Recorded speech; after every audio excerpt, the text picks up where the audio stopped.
जय हिंद दोस्तों। आज मैं लाया हूँ अध्याय 6 जैन धर्म एवं बौद्ध धर्म से टॉपिक है।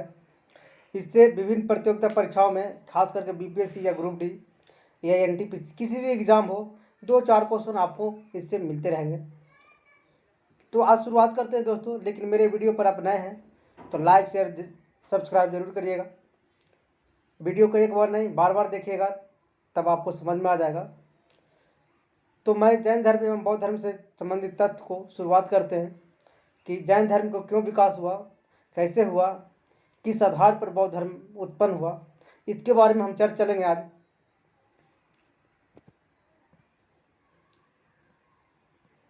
तो शुरुआत करते हैं अध्याय 6 जैन धर्म के बारे में।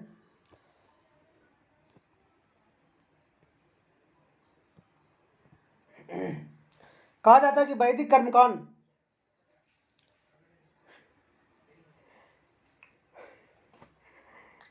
कर्मकांड जटिल वर्ण व्यवस्था यानी जटिल वर्ण आश्रम व्यवस्था और यागों में व्यापक पैमाने पर की जाने वाली पशु बलि की प्रतिक्रिया, अनेक प्रकार के धार्मिक आंदोलन, विचारधारा, आविर्भाव 6ठी ईस्वी के आसपास धार्मिक आंदोलन में जैन और बौद्ध धर्म सबसे ज़्यादा लोकप्रिय है।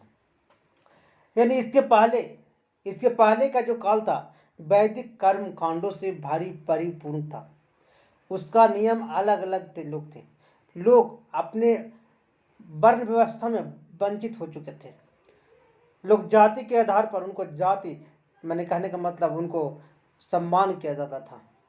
ऋग वैदिक काल में ऐसा नहीं था, लेकिन उत्तर वैदिक काल आते आते वही जाति का रूप परिवर्तन कर लेता है। ऋग वैदिक काल में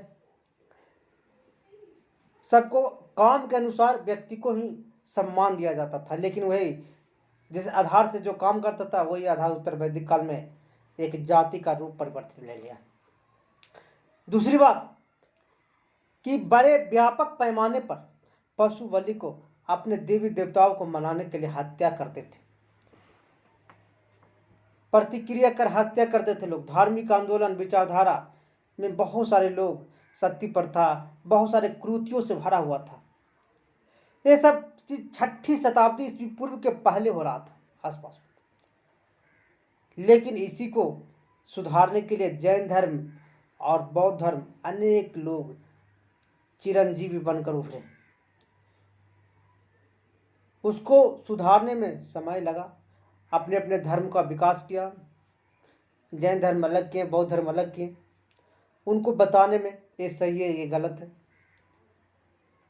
तो जैन धर्म से संबंधित क्वेश्चन जो है प्रतियोगिता परीक्षाओं में बहुत सारे पूछे जाते हैं दोस्तों।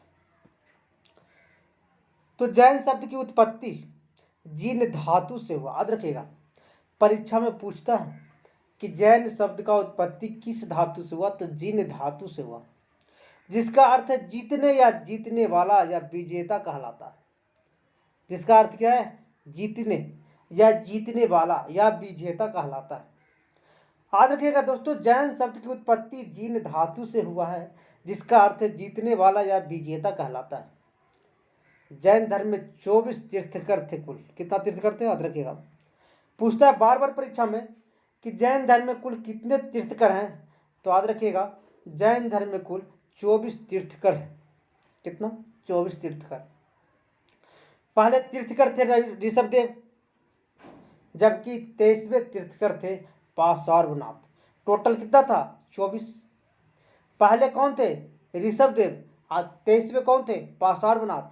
और 24वें थे महावीर स्वामी। कौन सा? महावीर स्वामी। परीक्षा में ऐसे पूछा जाता है दोस्तों कि जैन धर्म में 23वें तीर्थकर कौन थे, तो आप याद रखिएगा तीर्थकर जो पार्श्वनाथ थे।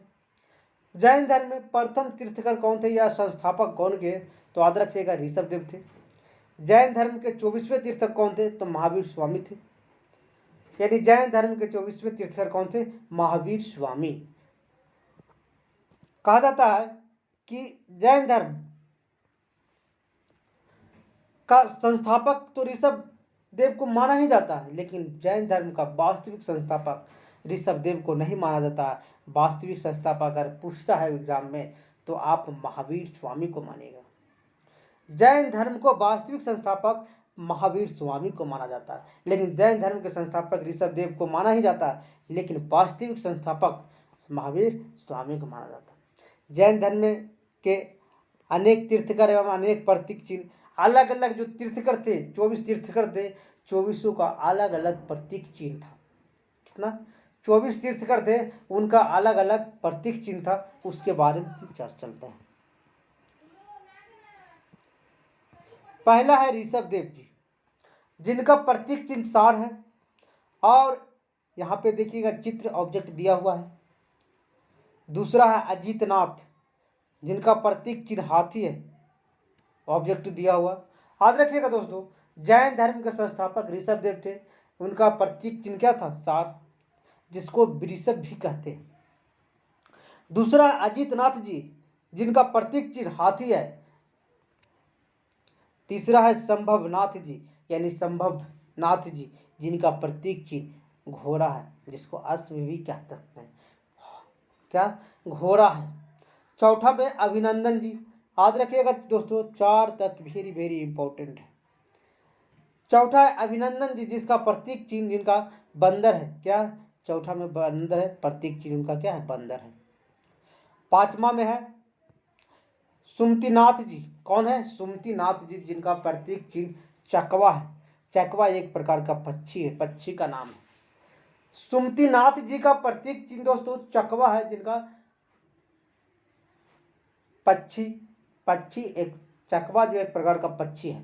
छठा में पद्मभ्रा जी, जिनका प्रतीक चिन्ह है लाल कलम, लाल कमल। क्या है? लाल कमल। छठा में सुपार्श्वनाथ जी, जिनका प्रतीक चिन्ह है स्वास्तिक, यानी स्वास्तिक भी अपने प्रतीक चिन्ह में सुपार्श्वनाथ जी रखे थे। तो 1 से आपको 10 तक जरूर याद कर लीजिएगा, हो सके तो आप 20 याद कर लीजिएगा, क्योंकि परीक्षा में पूछे जाते हैं। 8वां नंबर में चंद्रप्रभ जी, जिनका प्रतीक चिन्ह चंद्रमा है। यहाँ देखिएगा, चंद्र यहाँ लिखा हुआ है और चंद्र यहाँ लिखा हुआ, इसी से समझ लीजिएगा एक चंद्रमा दोनों, यानी इनका प्रतीक चिन्ह क्या है? चंद्रमा। 9वां नंबर में सुविधानाथ जी, जिनका प्रतीक चिन्ह है मगर या श्रीवत्स उसको कहा जाता है, यह एक प्रकार का जीव है। सुविधानाथ जी। क्या? सुविधानाथ जी। 10वें नंबर के जो है शीतलनाथ जी। कौन है दोस्तों? शीतलनाथ जी, जिनका प्रतीक चिन्ह है कल्प वृक्ष। क्या? कल्प वृक्ष, जिनका प्रतीक चिन्ह क्या है? कल्प वृक्ष है। 10वें नंबर के जो शीतलनाथ जी है, जिनका प्रतीक चिन्ह कल्प वृक्ष है। 11वें नंबर देखेंगे श्रेयांशनाथ जी। श्रेयांशनाथ जी, जिनका गैंडा प्रतीक चिन्ह है। क्या है? गैंडा प्रतीक चिन्ह, याद रखिएगा। 11वें नंबर के हैं श्रेयांशनाथ जी, जिनका प्रतीक चिन्ह गैंडा है। और 12वें नंबर के हैं वासुपूज जी, जिनका प्रतीक चिन्ह भैंसा है। वासुपूज जी, जिनका प्रतीक चिन्ह क्या है? भैंसा। 12 तक हम देख चुके हैं दोस्तों, इसको एक बार रिकॉल कर लीजिएगा।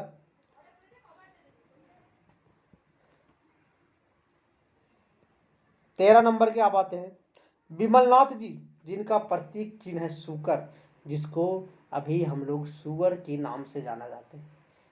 13वें नंबर में विमलनाथ जी का, जिनका प्रतीक चिन्ह क्या दोस्तों? सूकर। क्या? सूकर। 14वें नंबर के अनंतनाथ जी, जिनका प्रतीक चिन्ह है सेही। सेही एक प्रकार का छोटा सा जीव होता है दोस्तों। अनंतनाथ जी, जिनका प्रतीक चिन्ह क्या था? सेही। 15 नंबर के धर्मनाथ जी, जिनका प्रतीक चिन्ह है ब्रजदंड। क्या? ब्रजदंड, यानी 15वें नंबर का जो है धर्मनाथ जी, उनका प्रतीक चिन्ह है ब्रजदंड। क्या है? ब्रजदंड। 16वें नंबर के शांतिनाथ जी। शांतिनाथ जी हैं, जिनका प्रतीक चिन्ह हिरण है। क्या है? हिरण। पूछेगा कि जैन धर्म के 16वें संस्थापक शांतिनाथ जी का प्रतीक चिन्ह क्या है? तो हिरण, बाघ, शेर, भालू, इस तरह से 4 ऑप्शन रहेगा, जिसमें आप हिरण मारिएगा। 17 नंबर के है कुंथनाथ जी, जिनका प्रतीक चिन्ह बकरा भी है। कुंथनाथ जी, जिनका प्रतीक चिन्ह क्या है? बकरा। 18वें नंबर के हैं अरनाथ जी, जिनका प्रतीक चिन्ह है मच्छ। यानी मछली। मच्छ यानी मछली। 18वें नंबर के है अराथनाथ जी, जिनका प्रतीक चिन्ह है क्या, मछली, याद रखिएगा दोस्तों। 19वें नंबर के है मल्लिल नाथ जी, जिनका प्रतीक चिन्ह है कलश। पूछता है कि मल्लिनाथ जी का प्रतीक चिन्ह, जो जैन धर्म के 19वें संस्थापक थे, उनका प्रतीक चिन्ह क्या है, तो कलश। क्या, कलश। अब आते हैं दोस्तों मुनि सुब्रतनाथ जी, मुनि सुब्रतनाथ जी, जिनका प्रतीक चिन्ह है कछुआ। क्या, कछुआ। मुनि सुब्रतनाथ जी, जिनका प्रतीक चिन्ह क्या है, कछुआ। नेमिनाथ जी, जिनका प्रतीक चिन्ह है नीलकमल। बहुत फेमस है दोस्तों। नेमिनाथ जी के 21वें नंबर के हैं, उनका प्रतीक चिन्ह क्या है, कमल है। क्या, कमल। आते हैं 22वें नंबर का अरिस्टोनेमी जी, जिनका प्रतीक चिन्ह शंख है। पूछेगा जैन धर्म के 22वें संस्थापक अरिस्टोनेमी जी का प्रतीक चिन्ह क्या है, तो याद रखिएगा शंख है। क्या है, शंख है। 23वें नंबर का पार्श्वनाथ जी, जिनका सर्प प्रतीक चिन्ह है। देखिए पूछेगा पार्श्वनाथ जी का प्रतीक चिन्ह क्या है, तो सर्प है। क्या है, सर्प। और 24वें नंबर के महावीर स्वामी जी, उनका प्रतीक चिन्ह था सिंह, यानी बाघ। सिंह। महावीर स्वामी का प्रतीक चिन्ह क्या था, सिंह था। तो इसी तरह से हम लोग 24 संस्थापक देखेंगे, 24 तीर्थकर को देखें। बारी बारी से आप देख लीजिएगा, एक बार नहीं 2 बार वीडियो को देखिएगा, जिससे आपको समझ में भली आ जाए।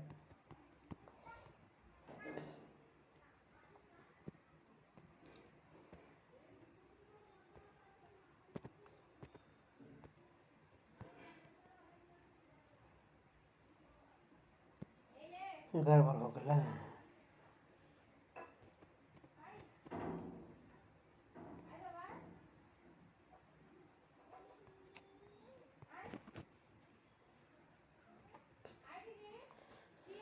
तो हम पढ़े थे दोस्तों 23वें तीर्थकर पार्श्वनाथ जी का जन्म काशी में हुआ था। पूछता है परीक्षा में कि 23वें तीर्थकर पार्श्वनाथ का जन्म किस क्षेत्र में हुआ था, काशी में। इनके पिता अश्वसेन थे, जो इक्ष्वाकु वंश से संबंधित है। कौन वंश से, इक्ष्वाकु वंश से संबंधित है। माता बामा एवं पत्नी प्रभावती देवी था, जबकि माता का था नाम बामा और पत्नी किनका क्या था, प्रभावती था। किनका, अश्वसेन का। माता का नाम क्या था, बामा, और पत्नी का नाम क्या था, प्रभावती। 23वें तीर्थकर पार्श्वनाथ का जन्म काशी में हुआ था। किनका, पार्श्वनाथ का काशी में जन्म हुआ था। पिता का नाम अश्वसेन था। इनके पिता के पत्नी के नाम प्रभावती था, और इनके माता का नाम बामा था। पार्श्वनाथ की प्रथम अनुयायी माता बामा थी, यानी अपने माता को ही सबसे पहले ये अनुयायी बना चुके थे। पार्श्वनाथ को प्रथम अनुयायी उनकी माता ही बनी थी, बामा। कौन, बामा। पार्श्वनाथ का समय वर्धमान महावीर से 250 वर्ष पहले निर्धारित किया गया है। यानी पार्श्वनाथ का समय वर्धमान महावीर से 250 वर्ष पहले निर्धारित किया गया था। पार्श्वनाथ का याद रखिएगा, उनकी माता के नाम बामा, उनकी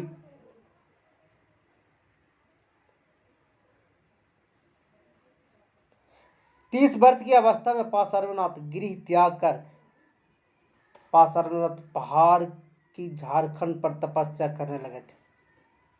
यानी पार्श्वनाथ समदेव पर्वत, घर को त्याग दिए थे, वो त्याग करके समदेव पर्वत बोलता है, वहाँ की पहाड़ पर, पार्श्वनाथ की पहाड़ या जो झारखंड में पड़ता, वहाँ पे तपस्या करने लगे थे।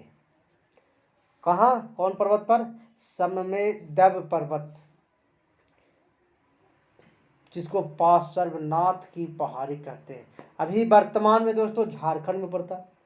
तपस्या 84 दिन की प्राप्ति के बाद उनको केवल यानी ज्ञान की प्राप्ति हुई। कितना दिन, 84 दिन के बाद उनको ज्ञान की प्राप्ति हुआ। ज्ञान प्राप्ति के बाद पासारनाथ सभी प्रकार के बंधन से मुक्त हो गए।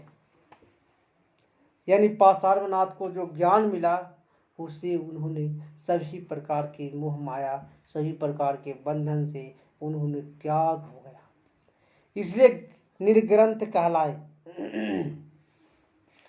क्या कहलाए? निर्ग्रंथ कहलाए। पासारनाथ के अनुयायी निर्ग्रंथ कहलाते थे। पूछता है पासारनाथ का अनुयायी क्या कहलाता है? तो निर्ग्रंथ। पासारनाथ को कितना दिन तक तपस्या किए उसके बाद ज्ञान प्राप्त हुआ? तो 84 दिन तक उन्होंने ज्ञान की प्राप्ति की लगा दी। यानी 84 दिन तक के 84वें दिन उनका ज्ञान की प्राप्ति हुआ।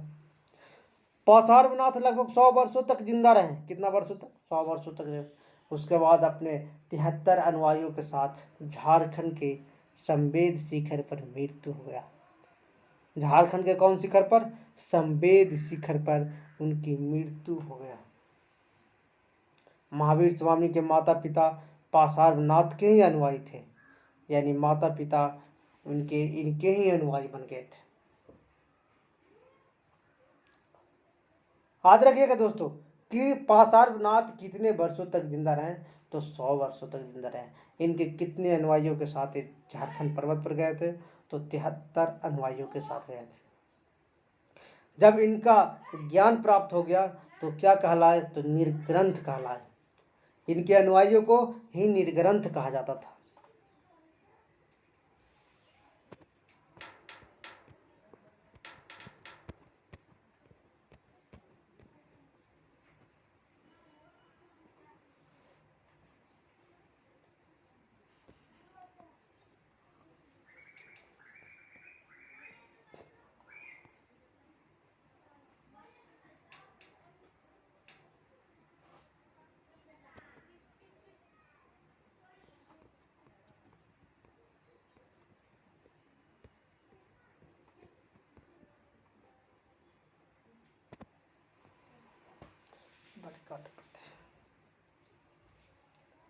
पासारनाथ जैन धर्म के संबंध में जो दर्शन दिए उसे चतुरायन धर्म कहा गया।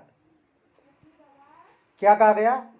जैन धर्म पासारनाथ ने जैन धर्म के बारे में जो दर्शन दिए उसको चतुरायन धर्म कहा गया। पूछता है परीक्षा में दोस्तों कि जैन धर्म में पासारनाथ ने जो दर्शन दिए उसको क्या कहता है? चतुरायन धर्म कहा जाता है। क्या कहा जाता है? चतुरायन धर्म कहा गया। इनके अंतर्गत 4 बात उन्हें गए। चतुरायन मतलब 4 अपनी बातों को उन्होंने रखा। पहला सत्य, दूसरा अहिंसा, तीसरा अस्तेय, चौथा अपरिग्रह। सत्य मतलब है कि झूठ मत बोलना, हमेशा सत्य बोलना चाहिए आदमी को, झूठ मत बोलना।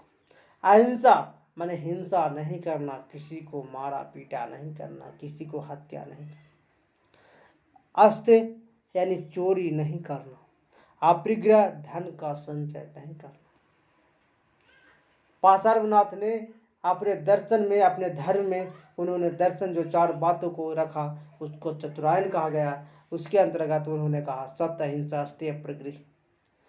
सत्य अहिंसा अस्तेय अपरिग्रह। सत्य के मतलब झूठ नहीं बोलना, अहिंसा के मतलब हिंसा नहीं करना, अस्तेय के मतलब चोरी नहीं करना, अपरिग्रह के मतलब धन का संचय नहीं करना, धन का संचय नहीं करना।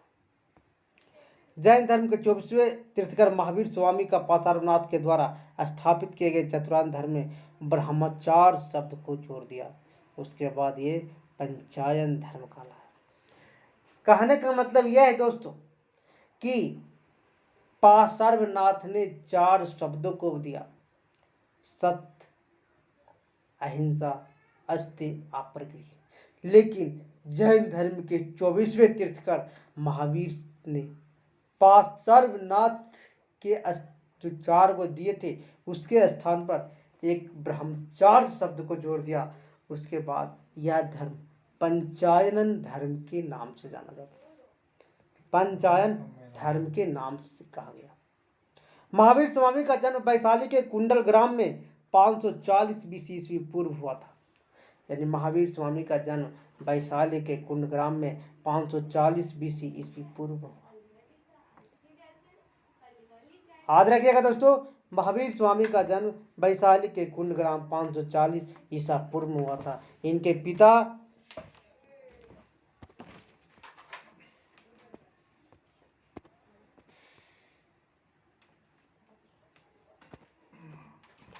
महावीर स्वामी का जन्म वैशाली के कुंड ग्राम 540 बीसी ईस्वी में हुआ था। इनके पिता सिद्धार्थ बजीजपुर यानी वैशाली के प्रधान थे, यानी क्षत्रिय वंशज से संबंधित थे। पूछता है महावीर स्वामी किस वंशज से संबंधित है, तो ज्ञातृ क्षत्रिय वंशज से संबंधित है। कहाँ के थे, तो वैशाली के थे। इनकी माता त्रिशला बजीज नरेश चेटक की बहन थी। माता जो था बजीज नरेश, क्या माता इनका त्रिशला जो बजीज नरेश चेटक की बहन थी और लिच्छवी कुल से संबंधित रहते। कौन, माता। पिता जो थे क्षत्रिय कुल से संबंधित थे, लेकिन माता त्रिशला जो थी बजीज नरेश चेटक की बहन थी, जो लिच्छवी कुल से संबंधित था। किस कुल से, लिच्छवी कुल से संबंधित था। महावीर स्वामी का विवाह मात्र 16 वर्ष की अवस्था में कौंडिन्य गोत्रीय कन्या यशोदा से हुआ। यानी इनका जो विवाह हुआ कौंडिन्य ब्राह्मण गोत्र में हुआ। 16 वर्ष की अवस्था में कौंडिन्य गोत्रीय कन्या का नाम था यशोदा। परीक्षा में बार बार पूछे जाते दोस्तों, महावीर स्वामी का पत्नी का नाम क्या था, तो यशोदा। याद रखिएगा। जिनसे इनका एक पुत्री हुआ जिसको नाम था प्रियदर्शना, जिसको अनुजा के नाम से भी जाना जाता है। पूछता है महावीर स्वामी का पुत्री का क्या नाम था, तो प्रियदर्शना नाम था, जिसको अनुजा के नाम से भी जानते हैं। जिनका विवाह जमाली से कर दिया गया था। यह जमाली महावीर स्वामी का सबसे बड़ा विरोधी निकला। यानी अपनी पुत्री को विवाह जमाली से कर दिए थे। प्रियदर्शना को विवाह किसके साथ कर दिए थे, जमाली से कर दिए थे। लेकिन जमाली ऐसा निकला कि जमाले की तरह वो भी निकला। महावीर स्वामी का पक्का इन्होंने विरोधी निकला। महावीर स्वामी का क्या निकला, सबसे पक्का विरोधी निकला। महावीर स्वामी बचपन का नाम वर्धमान था। इनके माता पिता मृत्यु के पश्चात महावीर स्वामी 30 वर्ष की अवस्था में अपने बड़ी भाई नरदिवर्मन से आज्ञा लेकर गृह त्याग दिया। यानी महावीर स्वामी बचपन का नाम इनका क्या था, पूछता है परीक्षा में। महावीर स्वामी का बचपन का नाम नंदी वर्धमान था और इनके बड़े भाई का नाम नंदीवर्धन था। लेकिन माता पिता कुछ समय के बाद मृत्यु हो जाता है। इनके लालन पालन बड़े भाई करते हैं, जिनका नाम था नंदीवर्धन। वो उन्होंने नंदीवर्धन की आज्ञा लेकर के गृह को क्या कर दिए, त्याग दिए। जब घर को त्याग दिए तो सर्वप्रथम राजगीर पहुंचा। कहाँ पहुंचा, राजगीर, जहां पर उनकी मुलाकात मखलीपुत्र गोशाला से हुई। यानी सबसे पहले महावीर स्वामी ने घर को त्यागे तो राजगीर पहुंचे। राजगीर पहुंचने के बाद उनका मुलाकात मखलीपुत्र गोशाला से हुई। लेकिन महावीर स्वामी ने दोनों मिलकर के 7 वर्ष तक रहे, किंतु बाद में दोनों में मतभेद हो गया और अलग अलग हो गए। दोनों में क्या हुआ, मतभेद हो गया। याद रखिएगा दोस्तों, जैन धर्म के जो 22वें संस्थापक महावीर थे वो सबसे पहले घर को त्यागे थे तो राजगीर पहुंचे। राजगीर पहुंचने के बाद उनकी मुलाकात हुआ तब मखलीपुत्र गोशाला से। जब मखलीपुत्र गोशाला से मुलाकात हुआ तो 7 वर्ष की अवस्था 7 वर्ष तक साथ रहे।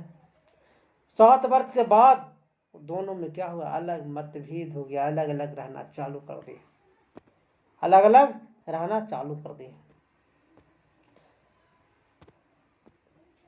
दोनों मतभेद हो जाने पर अलग अलग हो गए। मखलीपुत्र गोशाला आजीवक संप्रदाय की स्थापना कर लिया। पूछता है आजीवक संप्रदाय की स्थापना किसने किया, तो मखलीपुत्र गोशाला ने किया। दूसरी ओर महावीर ने गृह त्याग करके 13वें वर्ष यानी 12 वर्ष बाद जाम्बिक ग्राम के निकट मैंने घर को त्याग करके कहीं चले गए। 12 वर्ष के बाद यानी घर से 7 वर्ष तो हो गया था, वहीं राजगीर में रहे। 5 वर्ष के बाद उसके बाद बात है, 5 वर्ष यानी 7 वर्ष 12 यानी 13वें वर्ष जाम्बिका ग्राम के निकट रिजुपालका नदी किनारे साल वृक्ष के नीचे ज्ञान की प्राप्ति हुआ।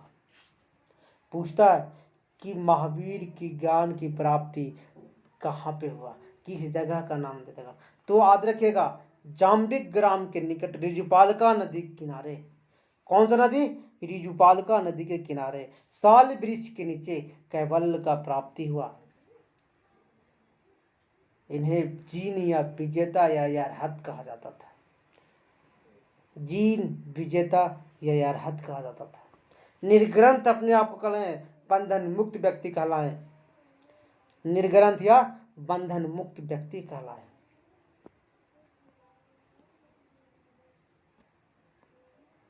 महावीर स्वामी ज्ञान प्राप्ति के पश्चात अपना पहला उपदेश राजगीर में दिए।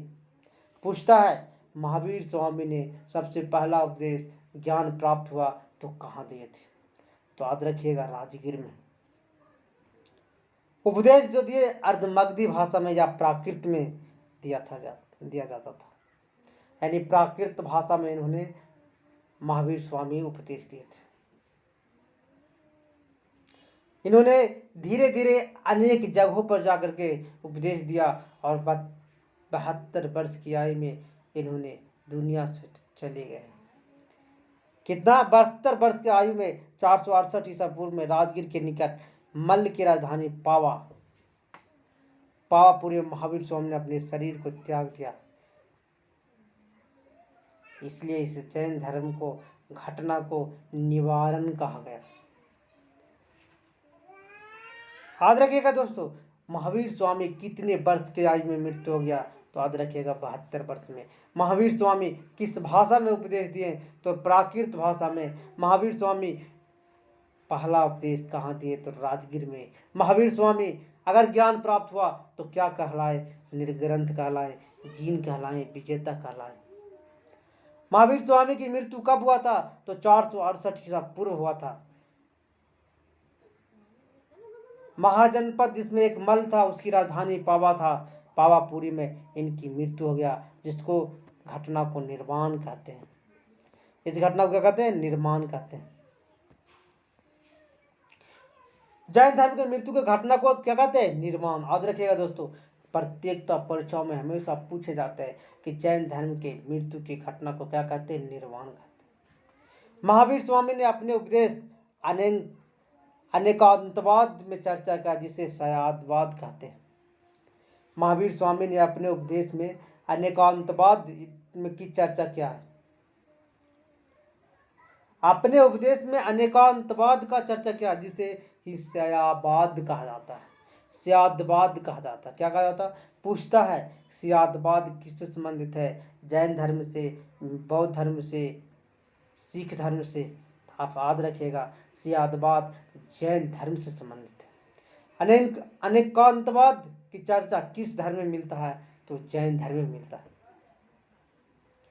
महावीर स्वामी पुनः जन्म में विश्वास करते थे दोस्तों, जिसका मुख्य कारण था आत्मा को बताया गया। महावीर स्वामी आत्मा को, अस्तित्व को स्वीकार किए थे, किंतु ईश्वर के अस्तित्व को कभी स्वीकार नहीं किए थे। मैंने कहा था आत्मा ही सबसे बड़ा सर्वोसर्वा है, लेकिन ईश्वर के बारे में कभी उन्होंने विश्वास नहीं किया था। इसलिए उसने अनीश्वरवादी भी कहा जाता है। क्या कहा जाता है, अनीश्वरवादी भी कहते हैं। वो पुनः जन्म में विश्वास करते थे, उनका मुख्य कारण था आत्मा को बताया गया। महावीर स्वामी अपने अस्तित्व को स्वीकार के ईश्वर को अस्वीकार कर दिया, अस्तित्व कभी नहीं दिया। इसलिए उन्हें अनीश्वरवादी भी कहते हैं। पूछता है अनीश्वरवादी किसे कहते हैं, तो जैन धर्म के महावीर स्वामी को कहते हैं। वास्तविक संस्थापक जैन धर्म के कौन थे, महावीर स्वामी। महावीर स्वामी पाशार्वनाथ के द्वारा दिए गए चतुरायन धर्म में ब्रह्मचार्य शब्द को जोड़ दिया। जिसे पंचायन धर्म कहा जाता है। महावीर स्वामी ने चतुरायन में दिए गए सर्वनाथ के द्वारा उसमें एक शब्द को जोड़ दिया, ब्रह्मचार्य रहो, इसलिए परा पंचायत धर्म के नाम से जाना जाता है।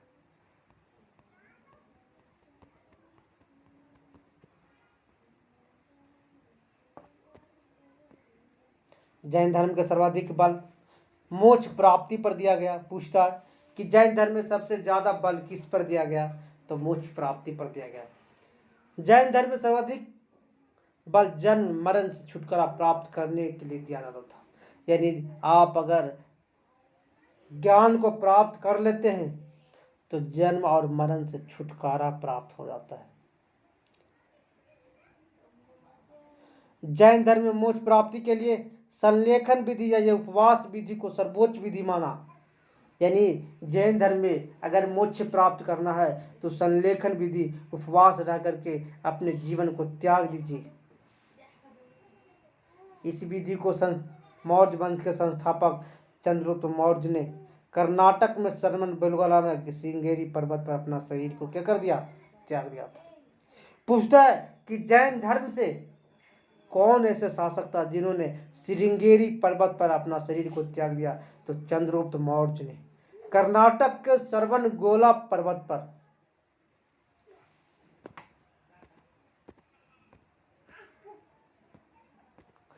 चंद्रगुप्त मौर्य ने कर्नाटक के सरवन बेलगोला में श्रृंगेरी पर्वत पर अपना शरीर को त्याग दिया।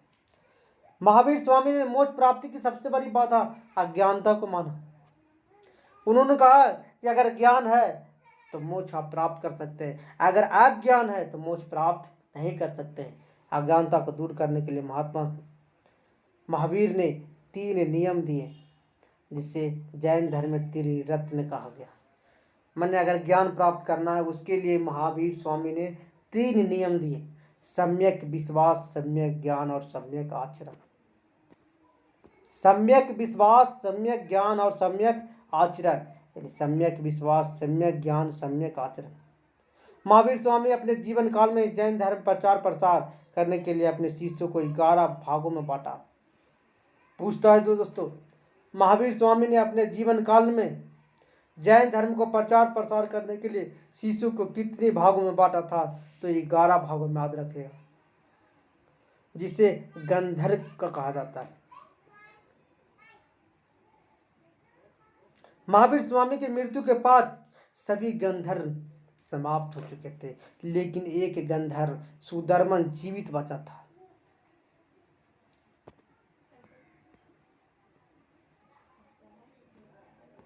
जैन धर्म के महावीर स्वामी उपदेश 14 पूर्वा नाम से जाना जाता है। यानी इनका जो उपदेश था उस उपदेश को 14 पूर्वा यानी 14 पूर्वा नाम से भी जाना जाता है, जो जैन धर्म का सबसे प्राचीनतम ग्रंथ है। पूछता है दोस्तों, महावीर स्वामी के उपदेशों को संकलन करता किस में समाहित है, तो 14 पूर्वा यानी 14 पूर्वा नाम से जाना जाता है, जिसको प्राचीनतम ग्रंथ के नाम से जानता है।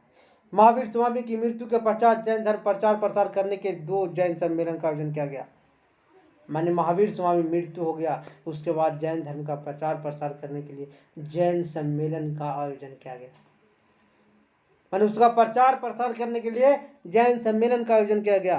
प्रथम जैन सम्मेलन पाटलिपुत्रा में हुआ। पूछता है दोस्तों बड़ी बारीक क्वेश्चन, जैन धर्म का प्रथम जैन सम्मेलन कहाँ हुआ था, तो पाटलिपुत्रा में, जिसकी अध्यक्षता स्थलबाहु के द्वारा किया गया था।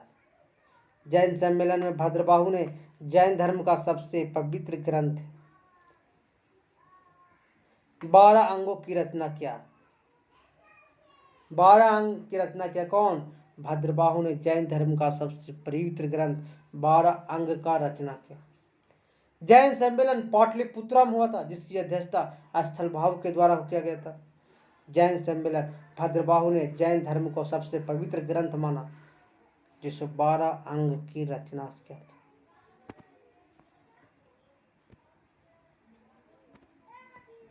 कहा जाता है कि लगभग 300 ईस्वी पूर्व मगध क्षेत्र पर 12 वर्ष का अकाल हुआ। कितना? लगभग 300 ईसा पूर्व मगध क्षेत्र में 12 वर्ष का अकाल हुआ। कितना ईसा पूर्व? 300 ईसा पूर्व मगध क्षेत्र में 12 वर्ष का अकाल हुआ। भद्रबाहु, जिसमें भद्रबाहु कुछ जैन संघ दक्षिण भारत चले गए।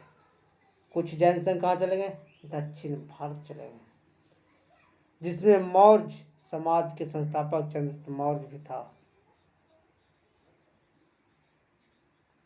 अकाल समाप्ति के पश्चात जब दक्षिण भारत से भद्रबाहु के नेतृत्व वाले जैन दल पुनः उत्तर भारत आया तो देखा कि स्थल बाहु के नेतृत्व वाला जैन दल श्वेत वस्त्र धारण कर चुका था। यानी अकाल जो हुआ था, याद रखिए, अकाल जो हुआ था 300 ईसा पूर्व, उसमें 12 वर्ष का अकाल हुआ था। उसमें रोजी रोटी अपने अन्न के लिए कुछ जो थे संघ दक्षिण भारत चले गए। जब दक्षिण भारत अकाल खत्म होता, जब दक्षिण भारत से आते हैं तो यहाँ देखते हैं कि जो अकाल समाप्ति के पश्चात दक्षिण भारत से जो भद्रबाहु आते हैं, जो भद्रबाहु के नेतृत्व वाला जैन दल जो उत्तर भारत में रहता है, तो देखे कि उत्तर भारत में जितने स्थूल बाहु के नेतृत्व वाले जो जैन दल हैं वो श्वेत वस्त्र धारण किए हैं। कैसा? श्वेत वस्त्र, उजला कपड़ा पहने हुए। इसे श्वेतांबर कहा गया, जबकि भद्रबाहु के नेतृत्व वाला जैन दल को दिगंबर कहा गया। भद्रबाहु के नेतृत्व वाले जैन दल को क्या कहा गया? दिगंबर कहा गया। जैन धर्म में आध्यात्मिक विचार सांख्य दर्शन से मिलता है। किससे? आध्यात्मिक विचार सांख्य दर्शन से मिलता है। पूछता है जैन धर्म में आध्यात्मिक विचार किससे मिला? सांख्य दर्शन से मिला। महावीर स्वामी ने अपने उपदेश प्राकृतिक या मगधी भाषा में दिया था। किस भाषा में? प्राकृतिक या मगधी भाषा में। पूछता है बार बार से क्वेश्चन दोस्तों कि महावीर स्वामी ने अपना उपदेश किस भाषा में दिया? तो प्राकृत भाषा में दिया। जैन धर्म का कई राजाओं आश्रय समर्थन दिया गया, जैसे हर्यक वंश के शासक उदयन ने, वंश के शासक महापद्मनंद, मौर्य वंश के शासक चंद्रगुप्त मौर्य ने, कौन? चंद्रगुप्त मौर्य, कलिंग नरेश, खारवेल, ये सब जैन धर्म को ग्रहण किया, वैल्यू दिया, विश्वास किया। पूछता है दोस्तों हर्यक वंश के शासक उदय ने किस धर्म से संबंधित थे? तो जैन धर्म से संबंधित थे। महापद ने नंद वंश का संस्थापक महापदनंद ने जैन धर्म से संबंधित थे। मौर्य वंश का संस्थापक चंद्रगुप्त मौर्य ने जैन धर्म से संबंधित थे। कलिंग नरेश खारवाल किस धर्म से संबंधित है? तो जैन धर्म से संबंधित है। मगध नरेश बिंबिसार एवं कौशल नरेश प्रसेनजित महावीर स्वामी के समकालीन थे। मगध नरेश बिंबिसार जो थे और कौशल के नरेश प्रसेनजित जो था महावीर स्वामी के समकालीन था, यानी उस समय महावीर स्वामी जीवित अवस्था में थे। मध्य प्रदेश के खजुराहो में विश्व प्रसिद्ध हिंदू धर्म एवं जैन धर्म से संबंधित है। खजुराहो में भी हिंदू धर्म एवं जैन धर्म से प्रमाण मिलता है, जिनका निर्माण चंदेल शासक के द्वारा किया गया था। खजुराहो मंदिर का निर्माण कौन किया था? चंदेल शासक के द्वारा किया था, जिसमें हिंदू एवं जैन का दोनों का व्याख्यान किया गया, दोनों का मूर्ति का प्रमाण मिला। कर्नाटक के श्रवणबेलगोला में स्थित गोमतेश्वर जैन मंदिर का निर्माण चामुंडराज नामक शासक के द्वारा किया गया था। पूछता है कर्नाटक के श्रवणबेलगोला में स्थित गोमतेश्वर जैन मंदिर का निर्माण किसने किया? चामुंडराज नामक शासक के द्वारा किया गया। राजस्थान के माउंट आबू पर्वत पर तिलवारा जैन मंदिर का निर्माण सामंत बीमल के द्वारा किया गया। किसके द्वारा? सामंत बीमल के द्वारा किया गया। राजस्थान के माउंट आबू पर्वत पर दिलवारा जैन मंदिर का निर्माण सामंत बीमल के द्वारा किया। पूछता है दोस्तों माउंट आबू पर पर्वत जो दिलवारा जैन मंदिर है उसका निर्माण किसने किया? तो सामंत बीमल ने किया। खजुराहो में हिंदू और जैन धर्म से संबंधित है, जिसका निर्माण चंदेल शासकों ने किया। कर्नाटक के श्रवणबेलगोला गोमतेश्वर जैन मंदिर है, जिसका निर्माण चामुंडराज नामक शासक ने किया। चामुंडराज नामक शासन किया। दिलवारा का जैन मंदिर का निर्माण बीमल द्वारा किया गया था, इसे बीमल शाही मंदिर भी कहते हैं। भद्रबाहु की रचना कल्पसूत्र संस्कृत भाषा में लिखा गया। किस भाषा में लिखा गया? संस्कृत भाषा में लिखा गया भद्रबाहु का कल्पसूत्र।